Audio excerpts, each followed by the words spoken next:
of Public Communications, at which we honor the graduating class of 2002.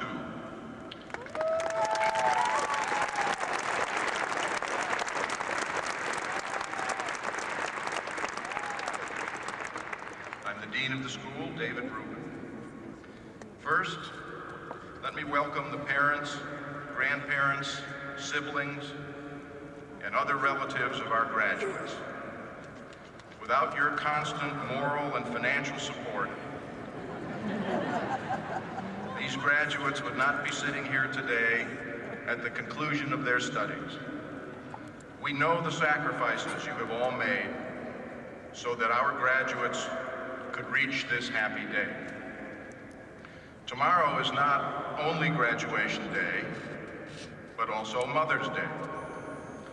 And mothers and stepmothers deserve our special attention. I know, moms, how difficult it was for you to leave your sons and daughters that last Friday in August of 1998, not to see them again until Parents' Weekend or the Thanksgiving holiday. How you waited for calls or emails from them and wondered minute by minute how they were faring. How you coped with their first illness at long distance when you weren't there to take their temperature and provide chicken soup and tender, loving care. Well, now you know your sons and daughters can make it on their own, as they've proven in the last 4 years. But it was a comfort to them just to know you were always at the other end of that cell phone to help them through some tough times. So graduates, please stand and give your moms and stepmoms and your dads too a round of applause for their efforts.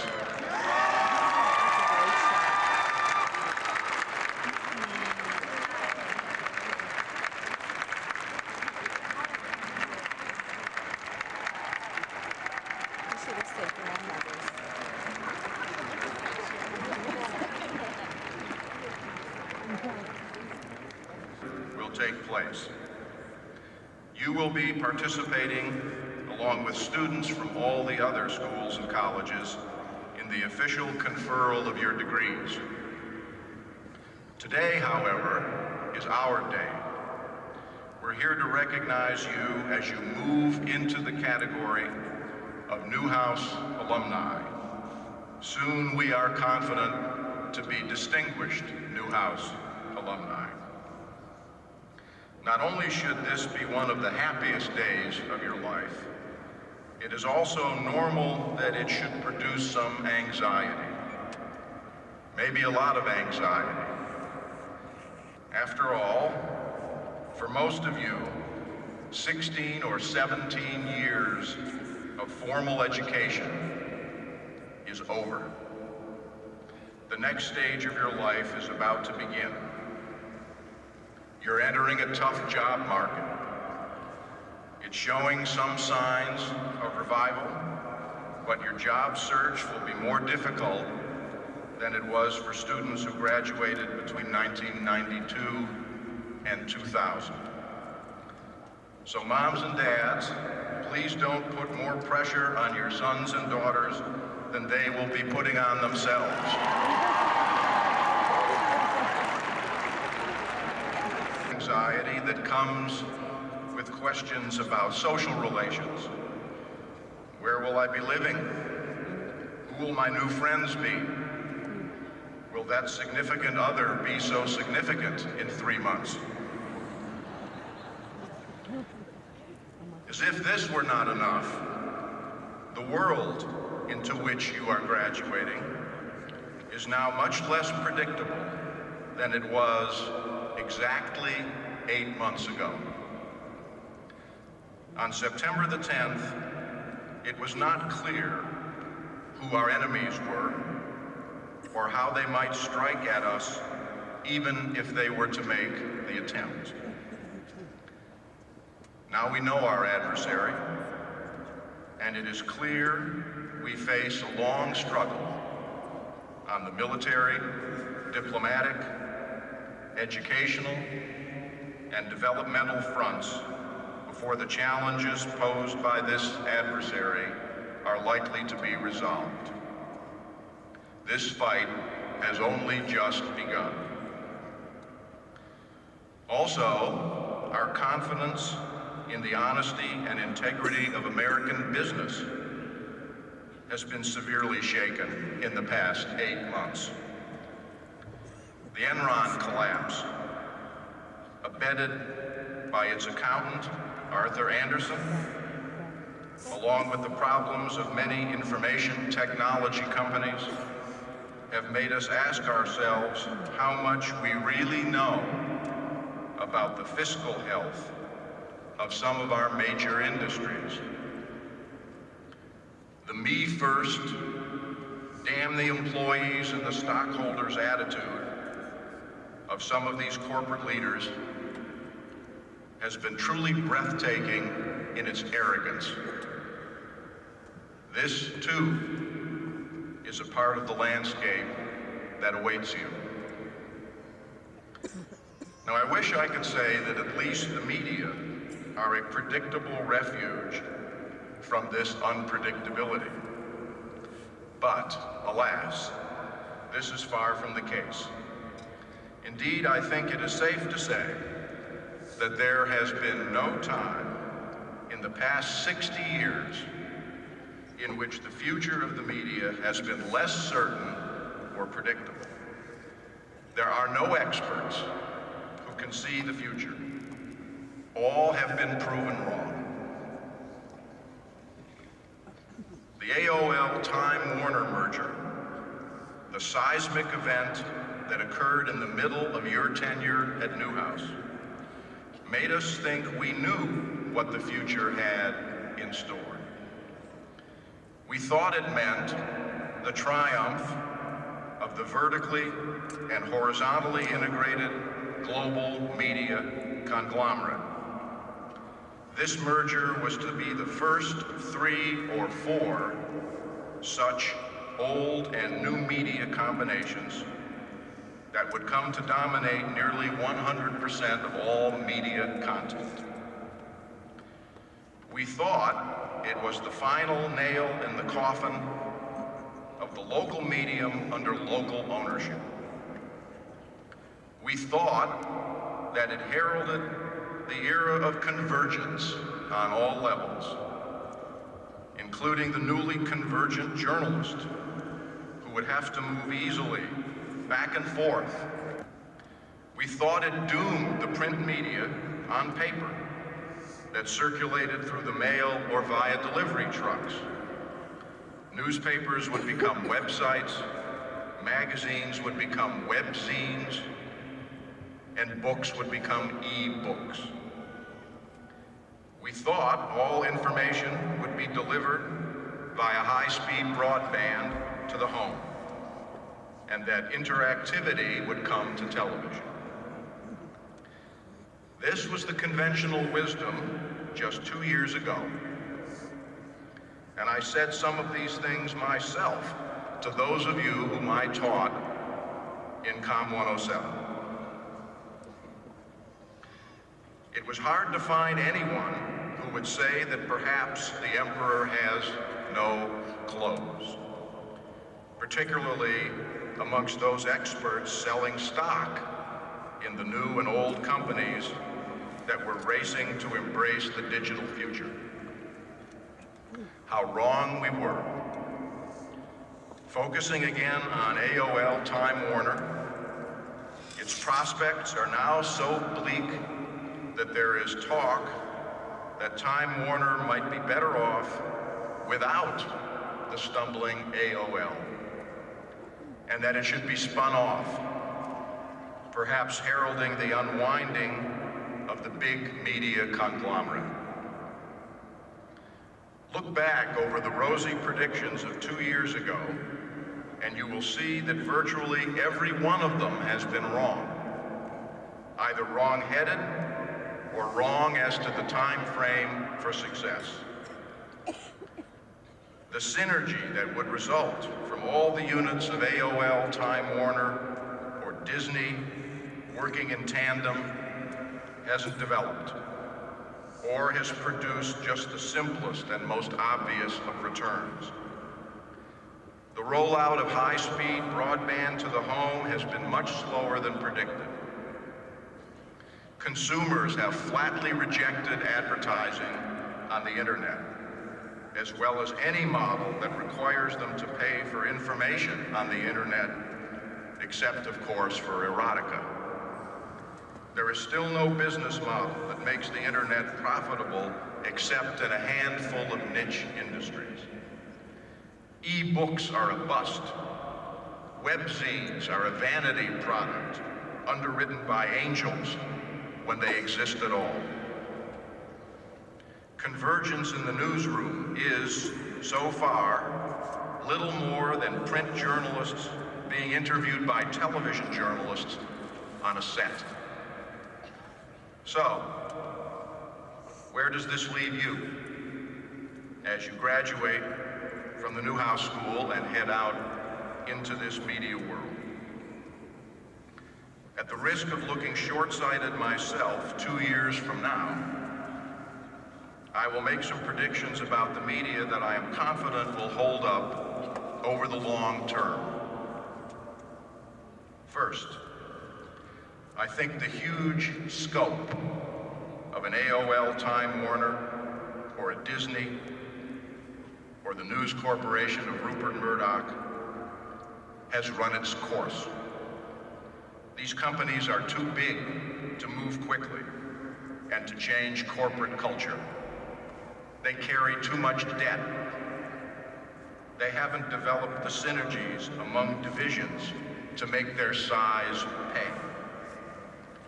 Their separate parts may be worth more than the whole.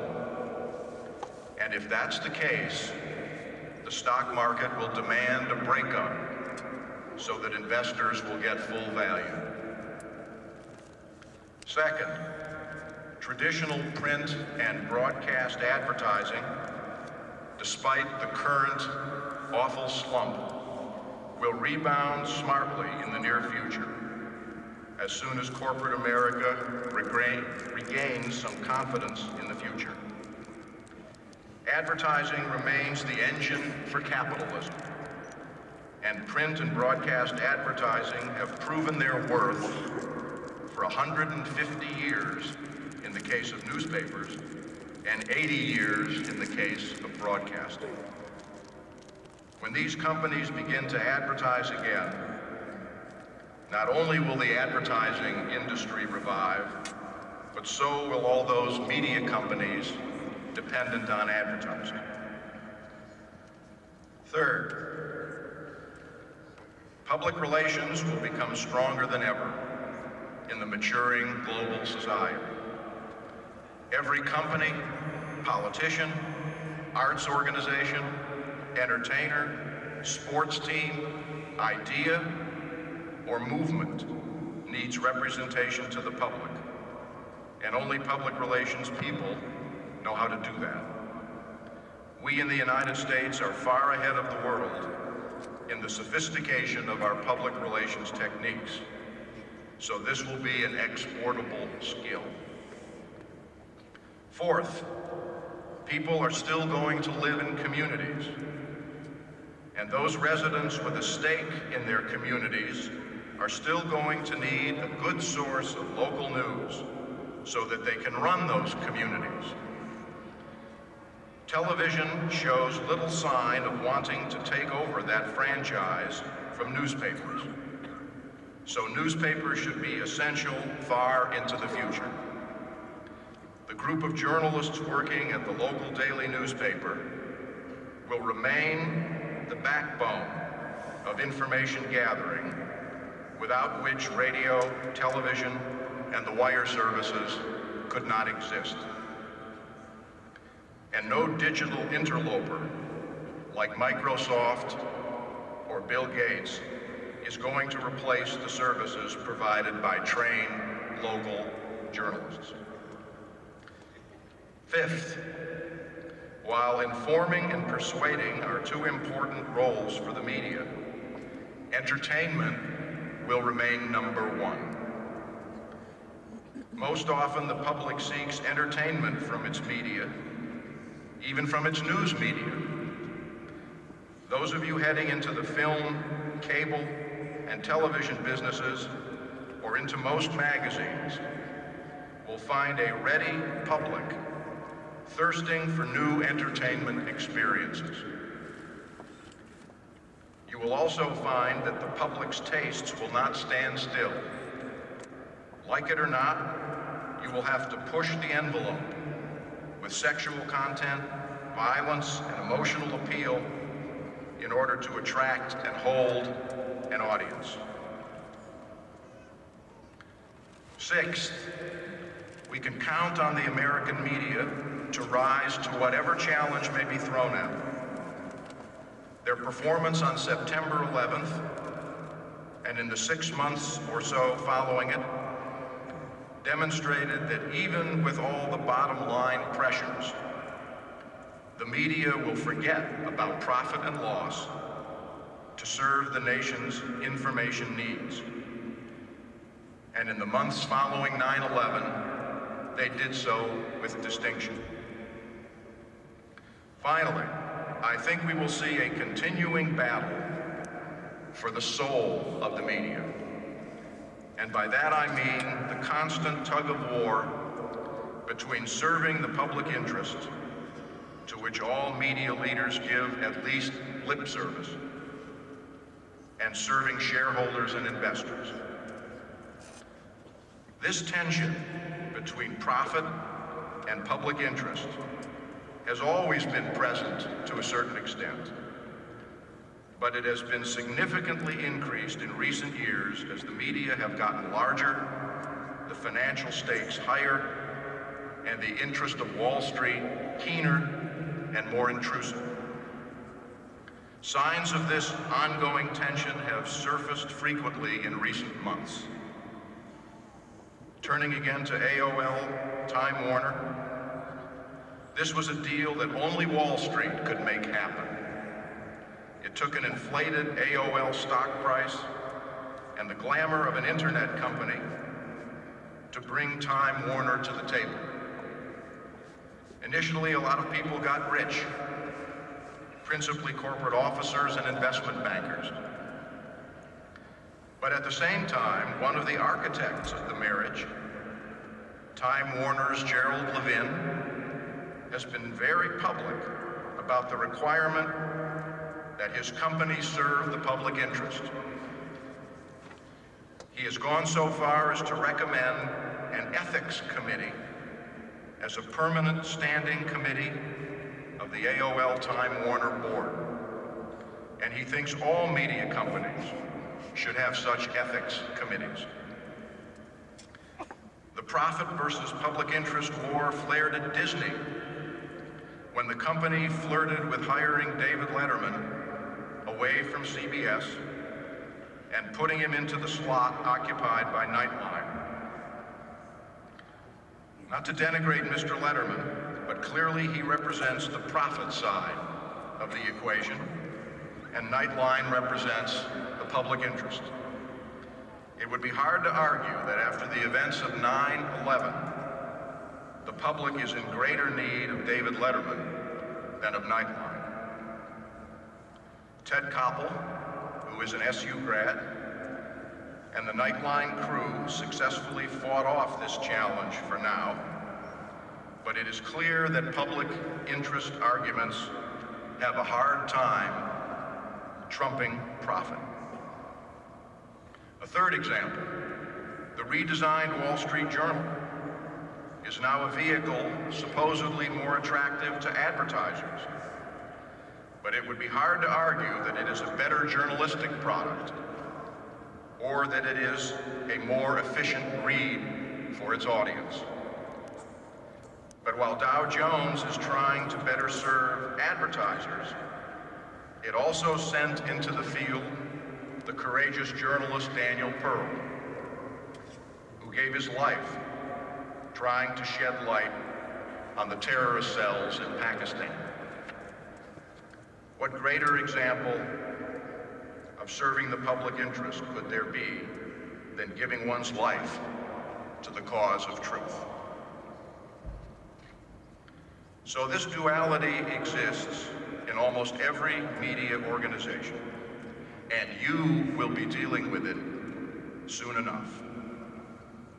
We ask that you keep the public interest flame alive in your hearts, while at the same time not losing sight of the imperative to be profitable.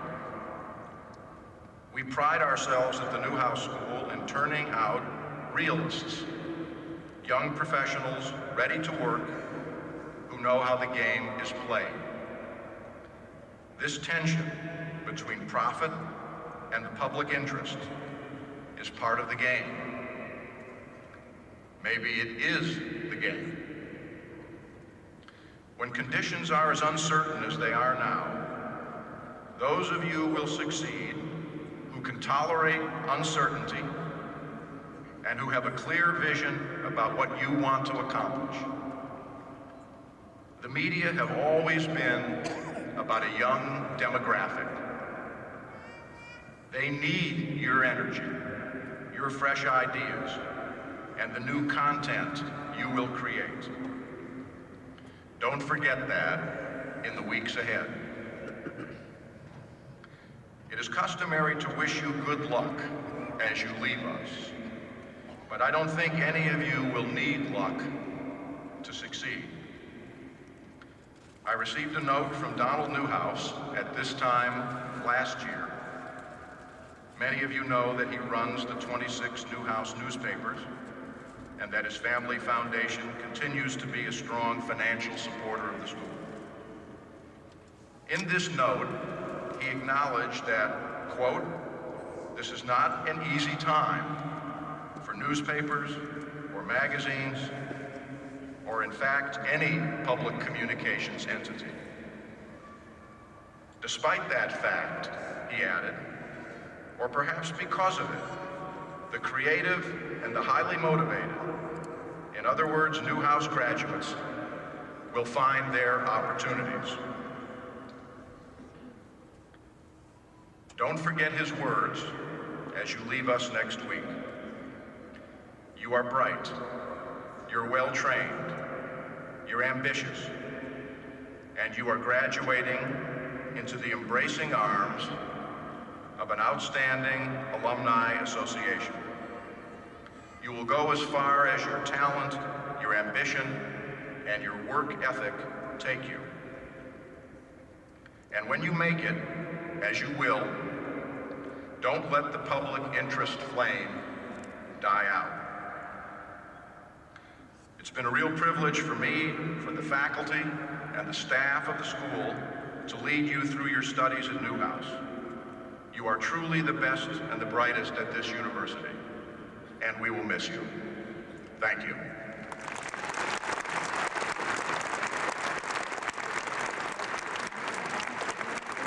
Many of your fellow graduates would like to share their thoughts with you on this special occasion. Something unprecedented has occurred this year in the selection of these three student speakers. All three were born and raised outside the United States. All came here for an education. All have performed splendidly. And all three are advertising majors. So go advertising. Who we are. So we tell them we are from Newhouse, mighty, mighty Newhouse. Pepsi candy soda pop, Newhouse is on the top. A very warm welcome to you all. Today, as we sit at the Carrier Dome, I know that many of you are a long way from home, but thank you so much for being here. At this moment, I would especially like to express my gratitude to all the parents here. Without your commitment and dedication to give us the very best, we would not be who we are. Each one of you is so special. To the graduating class of 2002, congratulations. We've come so far, we've reached so high. We've looked each day and night in the eye. It seems like we walked 1,000 miles, yet we're still so young and we hope for more. Some of us have surpassed our own expectations, while others have not. But remember this, we're not invincible, we're only people. Our time at Newhouse has been an experience that I'm sure each one of us will treasure. I came to Syracuse in June last year with my brother Akhilesh and my cousin Susan George, both of whom study at Newhouse. I come from the distant land of India, a country of mystical charm and diversity. We used to have this chant, East or West, India is the best. It's a country where the natural jungle and the concrete jungle live in perfect harmony. I say this because if you ever visit India, don't be shocked if you see an elephant strolling down the streets, soaking in the sun and getting a tan. Living in America was therefore a completely different but thoroughly enjoyable experience, and I learned some valuable lessons. At this time, I will briefly share 2 such experiences I had this past year and the lessons I learned from them. The first one involved my hair. After a couple of weeks in the United States, it was time for a haircut. I found out that a decent one would cost me $10. Now that's quite expensive when you compare it to Indian terms. Let's say I could get my hair cut in India for the equivalent of 50 cents. So my brother and I picked up this hair cutting device. I figured it couldn't be too tough to use it, so I decided to go first. I cut my brother's hair and unfortunately I messed it up. And he took his revenge. The next day I landed up in Professor Steve Davis's news writing class with bald patches all over my head and did horribly on his daily tests, which was usual for me. And however, to my surprise, I was told I was getting extra credit for my haircutting initiative. The lesson I learned here was, don't be afraid to mess up. You might just get extra credit. The second experience I had involved the sport racquetball. In the course of a conversation with my good friend and Professor Steve Davis, I realized that we both played racquetball. We scheduled the game. I'm a pretty good racquetball player, and Professor Davis is much older to me. I was concerned about beating my professor. I wasn't sure how the system worked in this country. If you beat your professor, do you still graduate? My buddies Francis Ma and Paul Wilson didn't think so. Wherever you guys are here. The fateful day arrived. I won't go into details, but it is sufficient to say I tried my best to win, but was still beaten black and blue. I later came to know that Professor Davis is a legend in the racquetball community. The lesson I learned here was never underestimate your competition. I've had a great time at the Newhouse School. I would like to thank all my professors for always being accessible and a constant source of motivation. Thank you, each one of you. The field of mass communications that we, the students of Newhouse, are in is a high-pressure one. Deadlines are short and the heat is always on. However, if you plan your work, you can work your plan. But if you fail to plan, you plan to fail. As you go through life and continue in your voyage of self-discovery, remember, at the center, amid the passion, laughter, and the glory, stands the Newhouse School, the symbol of who you are and who you will be. Be part of a generation that makes the rules, whose glittering successes and unrestrained ambitions will stun the world. I will close with this age-old saying that's been quite an inspiration to me. When the going gets tough, the tough get going. And ladies and gentlemen, I must get going now. Thank you.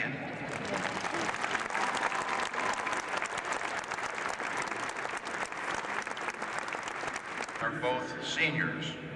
They are the Newhouse class marshals who will lead the Newhouse students into the Carrier Dome tomorrow morning. They were chosen on the basis of their academic achievement. The first to speak will be Benjamis Tamarumruang. She is an advertising major with a minor in marketing. Her overall GPA is 3.97. She is from Bangkok, Thailand. Next year, she will be enrolled in an MBA program at Ohio State University. Ms. Tamarumruang.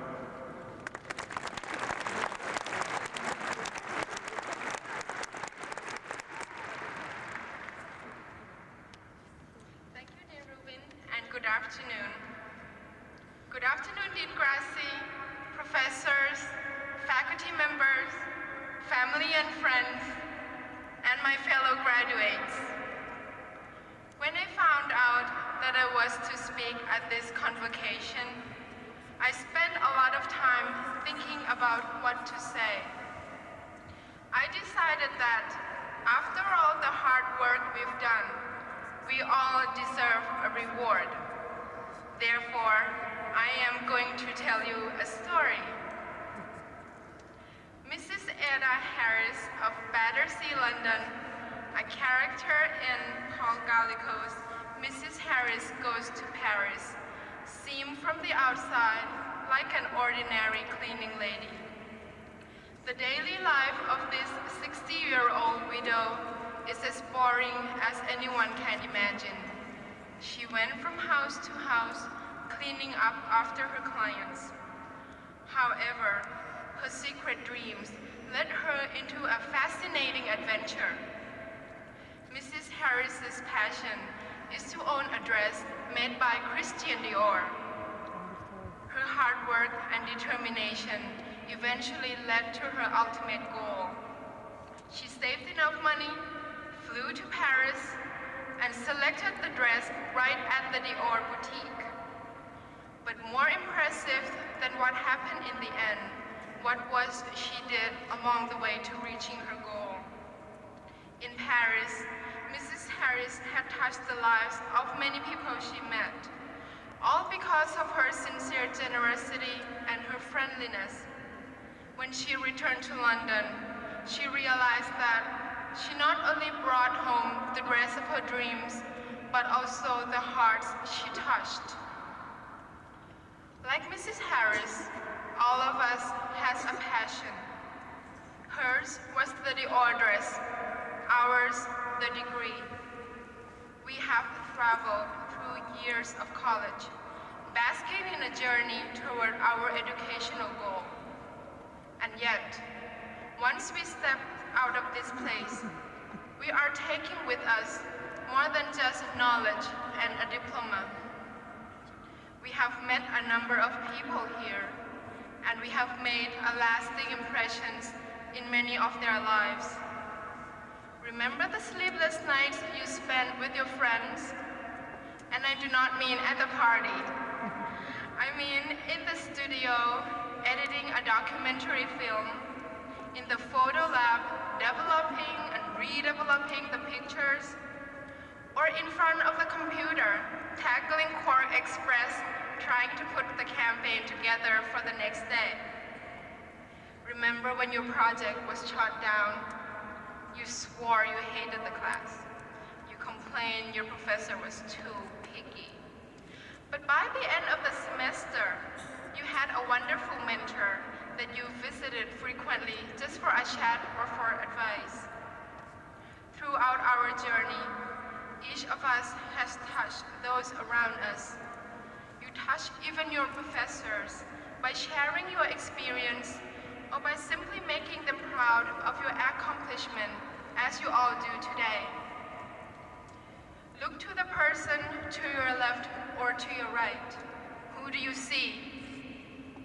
These are the friends who've been through all the hardships with you, and you with them.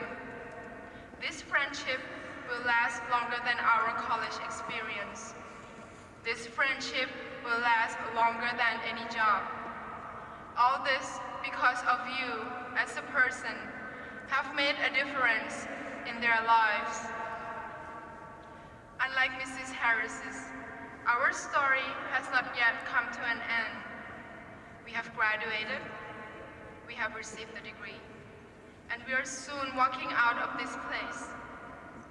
As we move on to the next chapter of our lives, remember the people you've met here, your professors, your mentors, your friends. These are the people who filled your final chapter at Syracuse with unforgettable memories. And remember, you too have filled theirs. Thank you. Is Kana Yamazaki.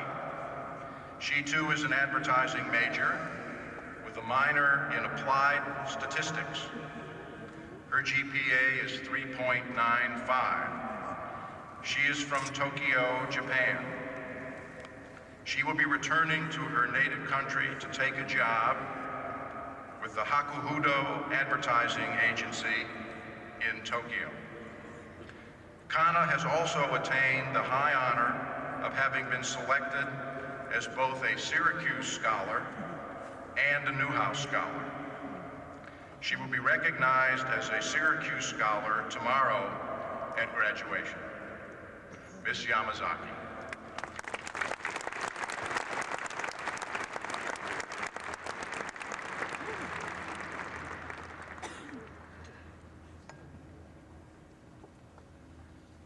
Good afternoon. I'm so honored and grateful that I was given this opportunity to stand here on such a special occasion.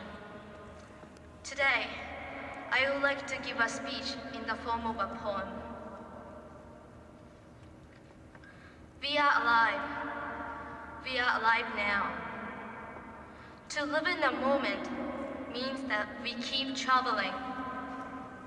Each of us has our own path leading us to this place. It is that seasons turn around and we have become adults, and the time to go has come. We are alive. We are alive now. To live in the moment means to run, to cry, to love, to learn. It is that we feel bored of repetition in ordinary days, but we also feel scared when such ordinary days come to an end. The moment is full of so many precious things, things that never gain meaning until we lose them. We are alive. We are alive now. To live in the moment means to discover the difference between dream and reality. We sometimes make mistakes. We sometimes hurt our loved ones. It is that we are always making a detour to get to the future. There are things we have given up in order to achieve something else. Yet still, we do not know what it is that we are looking for. We are alive. We are alive now. To live in the moment means to admit to ourselves that we are alone. By being alone, we learn to appreciate others, to forgive each other, and we realize that our lives are supported by so many people. It is that whenever it is, there is always someone who understands you, who inspires you, who never gives up on you, who loves you. To live in the moment also means everyone is alone in a new place. But now, as we leave together, we are not alone anymore. We are alive. We are alive now. To live in the moment means that we all have a reason to be here. From tomorrow, our common path will separate into countless destinies. It is okay to fall over, but we have to use our own legs to stand up and keep going. To live in the moment means we are free. Free to live our own lives without obligation, but also without security. We are alive. We are alive now. To live in the moment means that our hearts are beating this moment, and your hand is warm this moment. Some things end, and some things begin, and we will keep traveling because we are alive. We are alive now. Thank you.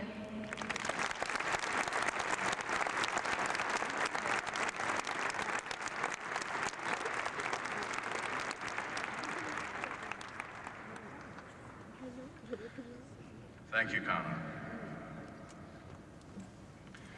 We have one special presentation to make before we start.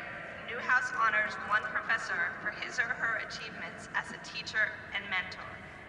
Professors that are eligible must have taught for a minimum of 4 semesters at Newhouse. As always, the competition was extremely fierce. This year's teacher was selected because he stood out above all others. Many of his students have said he has a genuine interest in helping people. On more than one occasion, he has gone out of his way to help me understand a particular aspect of the news, whether it meant spending an hour or more explaining something to me, or spending hours digging through videos to find an example of something. He is more than a professor, he is a friend. If I ever had a problem, I would feel comfortable turning to him for advice and help. This professor really expects a high level of performance, and he'll help students get there. He has a strong desire to make each student realize his or her potential in broadcasting and in life. He has given me confidence as a journalist and truly made me believe I have what it takes to make it in this field.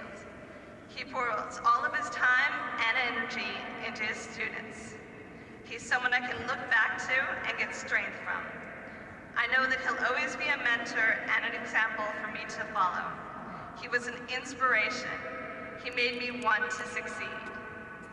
It is my great privilege to present this year's Class of 2002 Faculty Award to Professor Mel Coffey.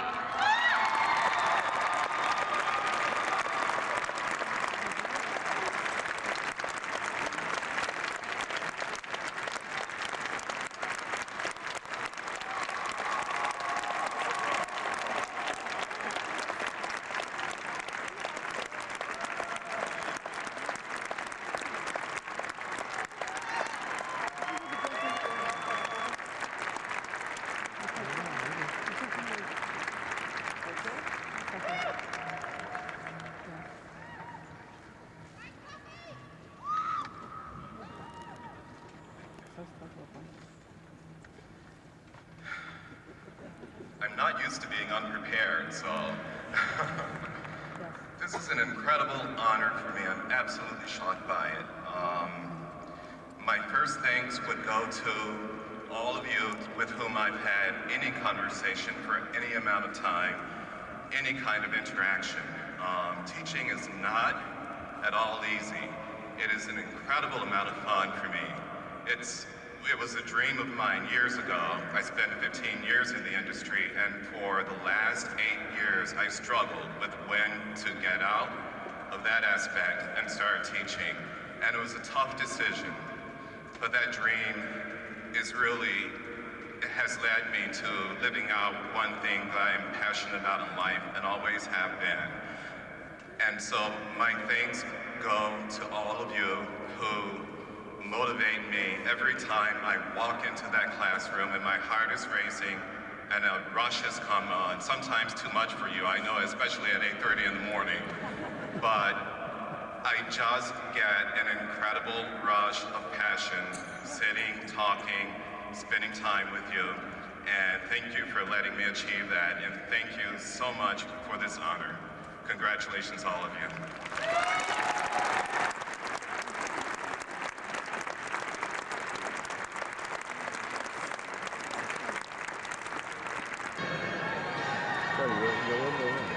Camille Anderson.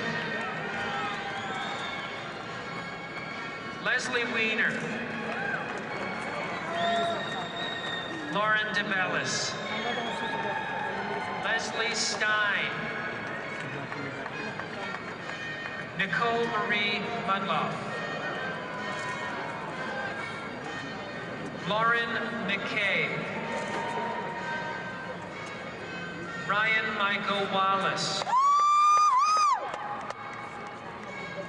Rebecca Lynn Banks. Jody Lauren Elson. Brooke Ariel Morgenstein. Natasha Mara.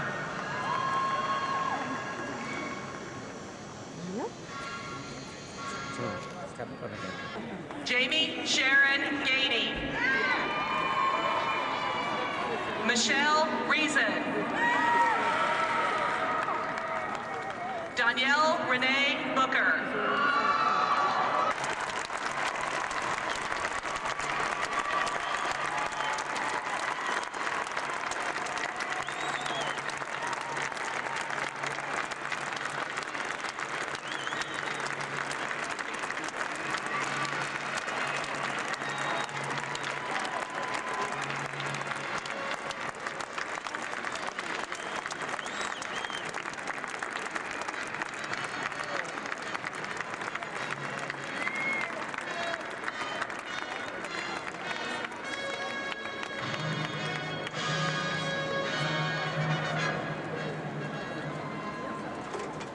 Graduates,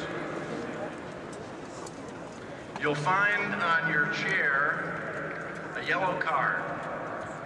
Karen McGee and I ask that you fill it out so that we know your current job status. That is, how many of you already have a job or know what you're going to be doing next, how many of you think you might have a job, and how many of you are still looking. We intend to use this information to advise next year's seniors and master's degree students about the health of this job market for comparative purposes. You need not put your name on it if you prefer. This is for informational purposes only, and it is valuable to our Career Center. So please return the card to the stage area before you leave, and we will collect them here. On another career note, if you want to register for our referral service and to get the Job Ops Bulletin, you should visit the CDC before you leave campus and sign up. The CDC will be open today until 4 o'clock and from 10 to 4 throughout the summer. It is much easier to avail yourself of our services when you are here on campus than when you get back home. Now I ask that you all join us on the quad for the Newhouse reception. We have erected 3 tents to shield us from sun or rain or snow or whatever else might occur. We've posted signs for each department, and we have asked faculty members to gather near the appropriate sign in the appropriate tent so that graduates and your parents can find you. And I'll be under a sign for the dean along with members of the staff. We all look forward to meeting your parents, your relatives, and your friends. So best wishes to you all, class of 2002. See you tomorrow morning. This convocation is now adjourned.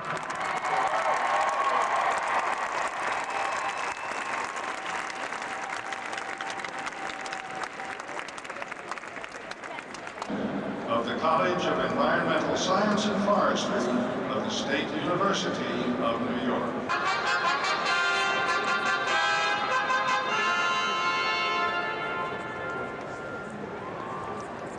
This This morning, degrees will be conferred on candidates who have qualified for associate's, bachelor's, master's, and doctoral degrees, and those qualified to receive certificates of advanced studies.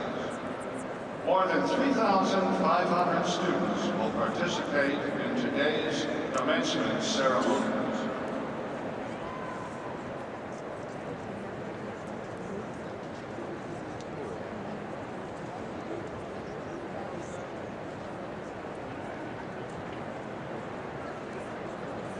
Jared R. Abe and M. Brian Legaspi.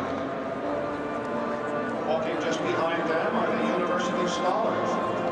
These men and women of the class of 2002 have been named university scholars because of their academic excellence and scholarly achievements.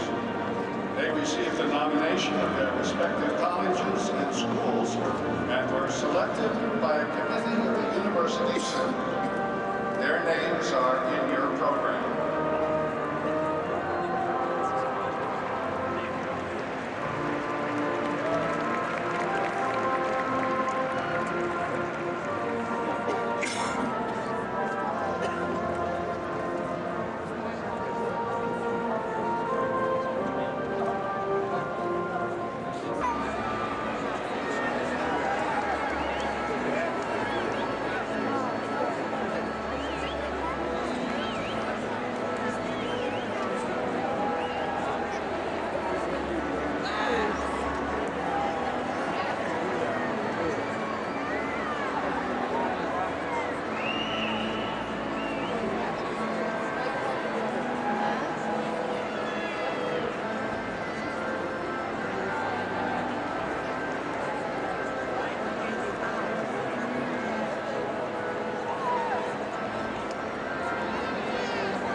Completing the procession on your left, the degree. 3 scholars of the graduating class were chosen on the basis of their exceptional academic achievement follow the marshals. You will find the names of those marshals and scholars in your program. The school's banner has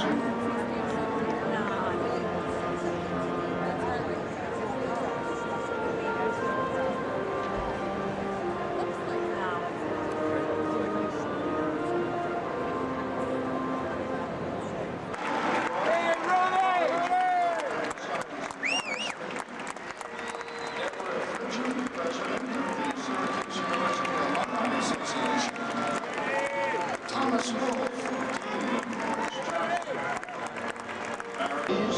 of the State University of New York, College of Environmental Science and Forestry, Joseph O. Lampy, the chairman of the Board of Trustees of Syracuse University, Rudolph W. Giuliani, former mayor of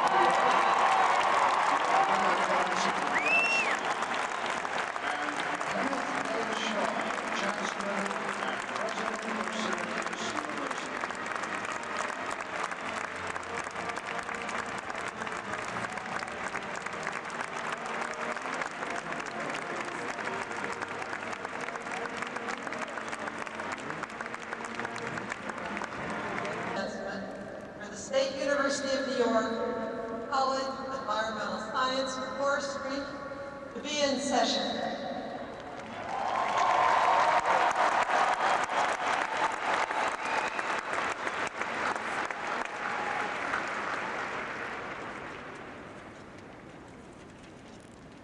We are now ready for the invocation on the national anthem. Please remain standing. The invocation will be given by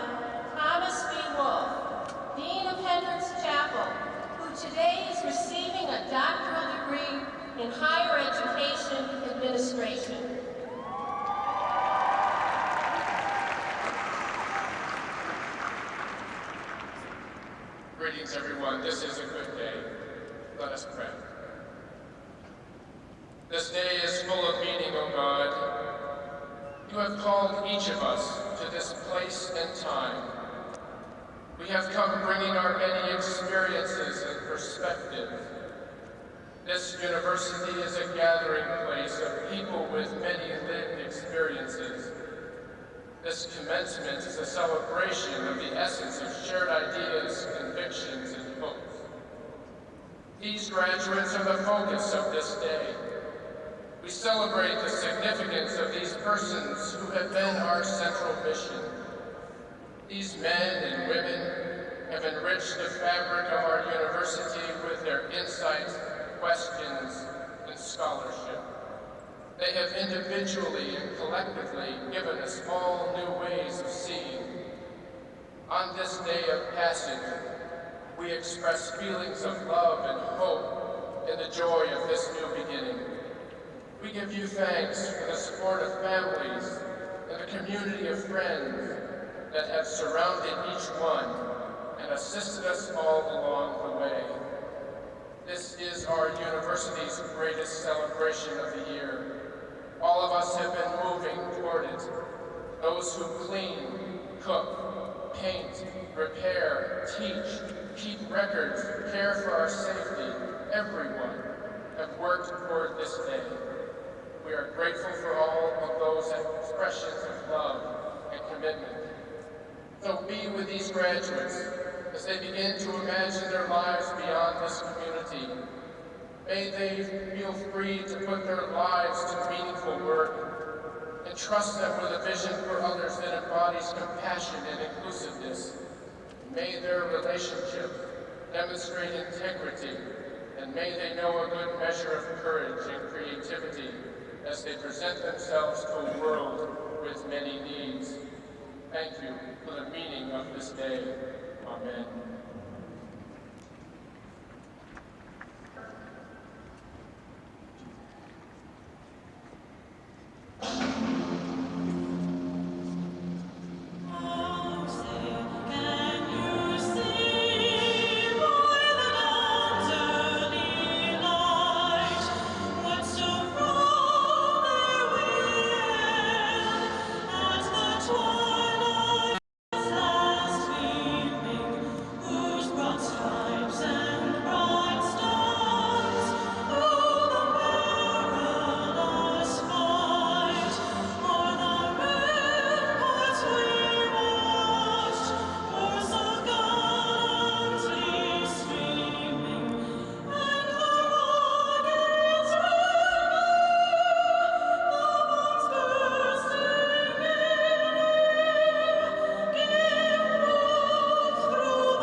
The final chapter of an undergraduate or graduate school journey at Syracuse University and the State University of New York College of Environmental Science and Forestry.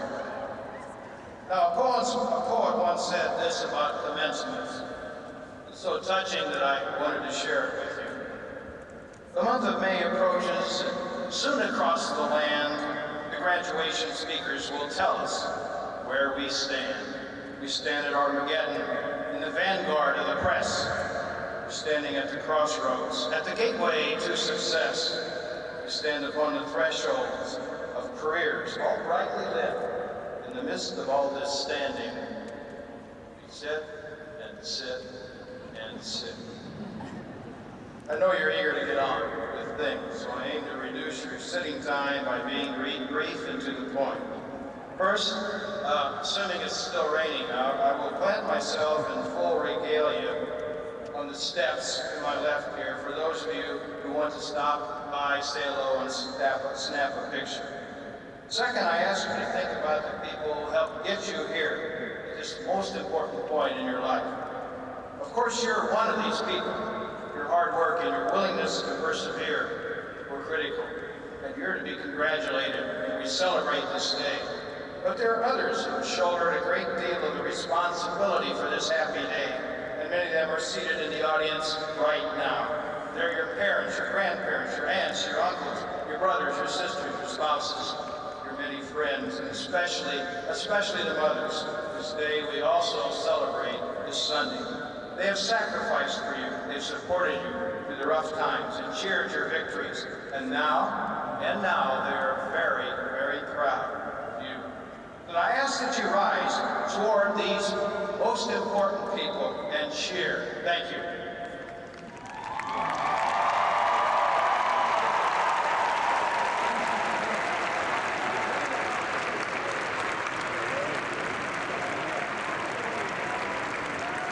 In the natural world, singing a song and the words translate to this: awaken, stand up, be counted. We are being recognized in the spirit world.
I'm sure he was advised by more than one person that New York was ungovernable, too entrenched in the way things had always been. He persevered. While his tenure was not without controversy, he succeeded on many fronts. Over 2 terms in office, he reduced taxes, eliminated onerous regulations, and reduced the overall crime rate. But it was in the weeks and the months following September 11 that we saw the measure of this man. Rudy responded to his city immediately and without ceasing. He marshaled the resources necessary to deal with the collapse of the Twin Towers. He made certain that people were safe once the initial horror had passed. And more important, he made himself available hour after hour to console, to advise, to counsel, and to ease his constituency through its grief. No matter where we were all New Yorkers during these dark days, and we felt fortunate to have Rudy Giuliani to rely on. He's been knighted by the Queen of England, named Time Magazine's Person of the Year, and I'm proud to say presented with an honorary degree from SU, College of Law in 1988. He's accepted very few invitations to speak at commencements, but he chose SU. It's a great honor. Ladies and gentlemen, I present Mr. Rudolph Giuliani.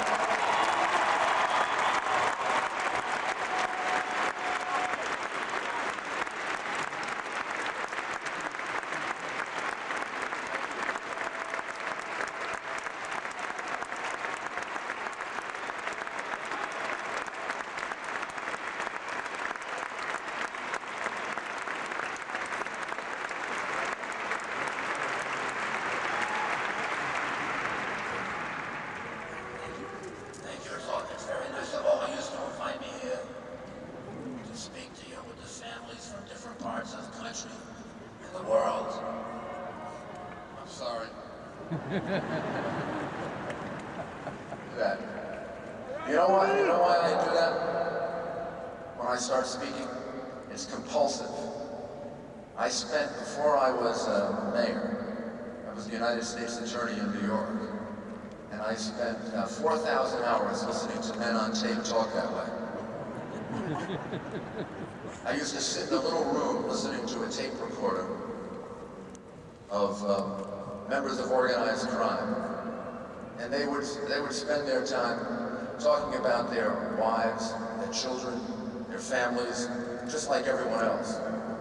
And then, all of a sudden, just when you were about to fall asleep, you would hear them say something like, "Hey, we're gonna whack that guy."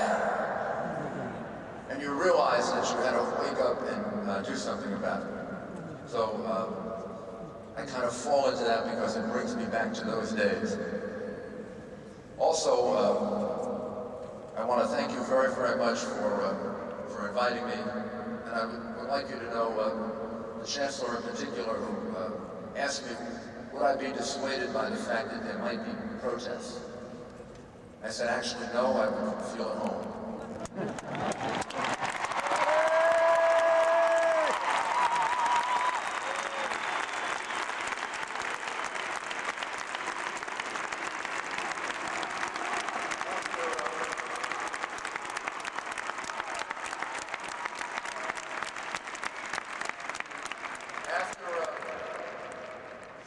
After getting elected mayor, I realized that I had a $2.3 billion deficit in my budget.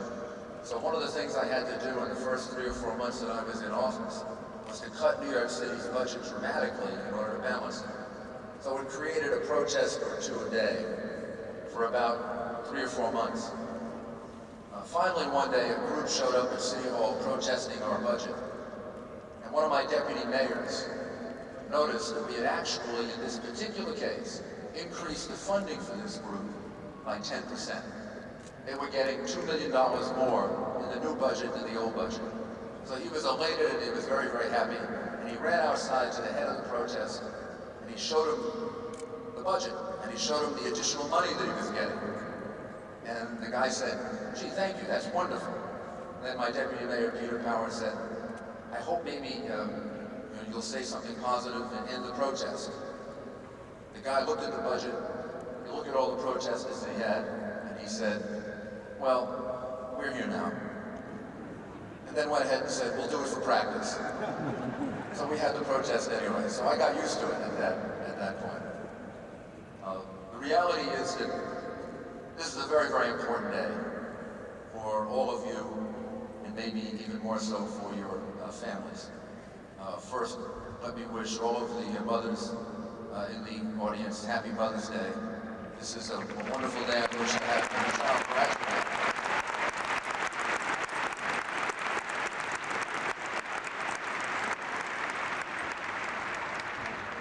And I know it's impossible to focus on a graduation or a commencement now, I think, without asking a question, because you're all moving out into the work world or into further education. There are lots of people who walk around nowadays saying that America is more dangerous than it was before September 11, that you have to face more dangers than you had to face in the past. You have to face realities that others didn't have to face. And I'd like to give you a different view of that. The reality is that New York and America is not more dangerous than it was before September 11. The reality is that we are less dangerous and that we are safer than we were before, because we're dealing with reality now. We're dealing with the truth. Before September 11, we were living like there was a cloud in front of us, a veil in front of our eyes. We didn't see what was going on in the world clearly enough or precisely enough. We didn't understand that there was the kind of hatred for what we are and who we are that could inspire a monstrous attack like that. Maybe we partially understood it, maybe we understood it somewhat, but we didn't understand it with the full drama with which we should have understood it. And now we do. And in a way, just like human beings grow up and mature as they understand the realities of life, nations grow up and mature when they understand the realities that they actually face. And now we're doing it. We're facing the reality. And you're stronger for it. You're really much, much stronger for it, both emotionally and in practicality, than you were before. The reason for that is something that I realized maybe 45 minutes or 1 hour after the attack, after we were trapped in a building and were able to get out on the street, in between the time of the first and second tower collapsing. When I got out on the street, it was like being in a nuclear holocaust. It was cloudy, almost impossible to see, and debris kind of flowing through the street. And I was trying to communicate with people in New York City, try to tell them to remain calm, that everything was being done that could be done, and to evacuate to the north, because that's what the head of the fire department, who died about 20 minutes after I talked to him, told me to do. The chief of the fire department, Chief Yancey. And as I was talking to the press and telling them what Chief Yancey had told me to say, go north, to get out of the area, to remain calm, I kept looking around while I was speaking to see how people were reacting. I wanted to see if they were panicking. I wanted to see if they were knocking each other over or hurting each other or in panic and in fear. And what I saw is that they were doing exactly what I was asking them to do. They were fleeing, they were leaving, they were moving quickly, and in some cases they were running, but they weren't panicking. They weren't knocking each other over, they weren't pushing each other aside. In fact, I could see examples of just the opposite. I could see people stopping and leaning over and helping other people and pushing other people along and being just as concerned about the safety of the people around them as they were for their own safety. And immediately, even within 30 to 35 minutes of the collapse and extricating ourselves from the building, I began to get a sense of strength and optimism that something was happening here that would overwhelm the ferociousness of this attack. And then, later that day, as I thought about the enormity of the numbers of people that we had lost, including close friends of mine, and people that I love and care about, people that I had seen really 20, 25 minutes before they died, as I was feeling the burden of that, I first saw a copy of a photograph that I know you've seen, but it was the first time that I really felt optimism and strength. And it was the photograph of the 3 firefighters who placed the American flag on top of 6 stories of fallen building. I knew what those firefighters were encountering. The flames there were 2,000 to 2,500 degrees Fahrenheit.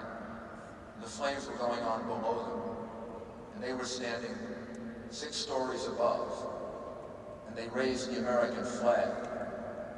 And it said to me, right there emotionally, that there's nothing stronger than the spirit of a free people.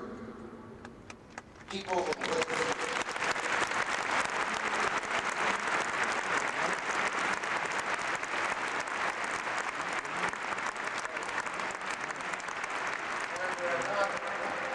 when we're not attacked, when things are normal, when things are easy, when things are the way we expect them to be, we take all of this for granted. We take the flag for granted. We take our democracy for granted. We take our religious freedom for granted. We take our respect for the rights of others and for law for granted. We don't realize that these rights don't exist all over the world. And we don't realize that most human beings have lived through their entire lives without rights like this. But when they attack us, and please, when you talk about September 11th, do not talk about just a tragedy. It was not just a tragedy. A tragedy is a horrible natural occurrence. When you talk about September 11th, and you remember it for the rest of your lives, remember that it was an attack, not just a tragedy. And remember why we were attacked, so that we can respond properly. We were attacked because we're a country of beliefs and philosophy. There is no American ethnic group. We're all ethnic groups. There is no American religion. We're all religions or none. There is no American race. We're all races and combinations of races.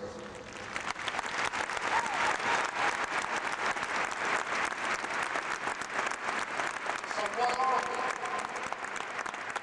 We're not like the French or the Spanish or the Japanese or the Chinese, or what are we? We're people who believe in the same things. We're people of belief. We're people who have a philosophy that we're proud of, that holds us together, that gives us strength, and it's a philosophy that we should hold dear, and it becomes enormously important at points of attack. And it doesn't matter whether or not it's the worst crisis of your life, or it's just a problem that you have to face.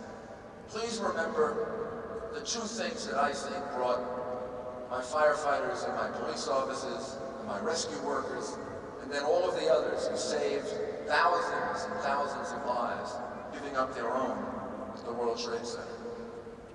When I think of them, I think of one particular firefighter representing the others. He had gotten injured the day before September 11th, and he was at the doctor's office at 8 o'clock in the morning because he wasn't supposed to go to work that day. And the doctor determined that he couldn't go back to duty for several weeks because of the injuries that he had sustained. And just as he was told that, he heard about the attack at the World Trade Center. He was in Brooklyn, and he was told to go home and not to report for duty. Instead, he went to a firehouse in Brooklyn that had been evacuated because they had gone to the World Trade Center. He went into the locker of another firefighter and he took out his bunker gear and put it on, and he left a note. And in the note he explained who he was and why he had taken the bunker gear. And then as an afterthought in the note, he said, "Please tell my mother and father that I love them very much and that I owe everything to them. And please tell my sister that I love her." And he signed his name. This is a man who had gone to thousands of fires, never wrote notes before. And I try to recreate in my mind what he did. He drove across the Brooklyn Bridge, to drive across the Brooklyn Bridge on the morning of September 11th, at or about the time that he was doing it, you had to feel that you were driving into hell. Because that's what you saw. You saw an inferno unlike anything I could possibly describe to you, or any documentary will ever show you. Well, he had every reason not to go. He was injured, he had been told not to report for duty. Nobody could have ever criticized him if he didn't go. No one could have ever held it against him. But he drove there. He went into the building, he saved people twice. Then he entered the first building right before it collapsed. And he died. But just think of the courage that he had. Not lack of fear. When you think of courage, don't think of lack of fear. Courage is about being afraid, being able to do what you have to do anyway. Courage is about seeing those flames, knowing the fear, knowing you're going into the worst fire you'd ever face in your entire life, and knowing you may never return. But also understanding that you're a firefighter, that you're a big, strong man like he is, that you can carry people down. Maybe I can't do that, maybe you can't do that, but he could do that. That's what his life was about. That's what he swore to do. That's what gave him a sense of self-respect and a sense of self-esteem. And that was more important to him. That's what courage is about. It's about managing your fears. Please remember that. You're going to have to do it all your life. I have to do it. You have to do it. If you want to succeed, if you want to be happy, if you want to lead, you have to learn how to manage your fears. And don't ever think it's about the lack of fear. It's about managing your fears. When I think about firefighters and police officers, I think about the ones that I used to give awards to for bravery, for taking people out of the East River or climbing up to buildings and taking them down. And every once in a while, when I would give them the award, they would come up to the podium to speak. And they would become very, very nervous. Their hands would shake, and they weren't able to speak. They weren't able to answer questions. They were afraid. And it never ceased to amaze me. How could this man who just jumped into the East River and taken out a 10-year-old child and saved their life and put their lives at risk, how come he's afraid to speak? And I realized what it was. He hadn't learned how to manage that fear. He wasn't expected to speak. He didn't take an oath to speak. That wasn't his obligation. That wasn't his duty. If you had that man do it 3 or 4 more times, he probably would have done it as well or better than any of us. Because he would have learned to have managed his fears to do what you have to do. That's the story of the one firefighter that I mentioned. 342 others that lost their lives at the World Trade Center. The numerous police officers and rescue workers. And it wasn't just firefighters and police officers and rescue workers who had this courage. There was a 70-year-old man whose family I met. He was on the floor that was hit. And he let people go down in the elevator. And they wanted him to come on the elevator. And he said no, and he kept pushing people on the elevator, and he said to them, I'm 70 years old. I've lived my life. You're younger. You need to still live your life. And he said that to 8 or 10 people. And then he sent them all down on an elevator, and there wasn't enough time for the elevator to come and to get him. This is also a man who knew how to manage his fear, knew how to be courageous. So please, when you think about what happened at the World Trade Center and the terrible attack and the viciousness and the evilness of it, the stories of bravery and courage overwhelm it enormously. And remember, if you want to succeed in life, there are 2 things that you need. Just 2 things. You need a belief, and you need courage. You need to know what you believe in. You need to know what you believe in. You need to believe in it strongly, like the firefighter did, or like the man who let the elevator go, who understood the importance of human life and understood how he could be helpful in giving other people a chance to live. Then you have to have the courage to act on those beliefs. If you have both of those things, you're going to succeed. And you've been extremely well trained. You're very, very fortunate young men and women, and in some cases, not so young. People graduate at all different ages now, right? But in any case, you have tremendous advantages. Please, please consider that you've got to give something back in the future. Respect the idea of public service. And when you see our men and women in uniform, our police, our fire, our military, they are actually something a little bit more special. Because what they do for a living is to put their lives at risk so that you can be safe in your office, you can be safe in your home, you can be safe here in this building.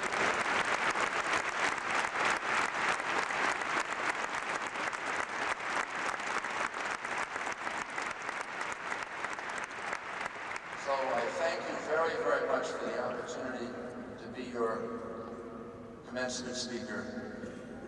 I am more than willing to conclude with the following chant, but I have to say before I say go Orange, which I will conclude with, go Yankees.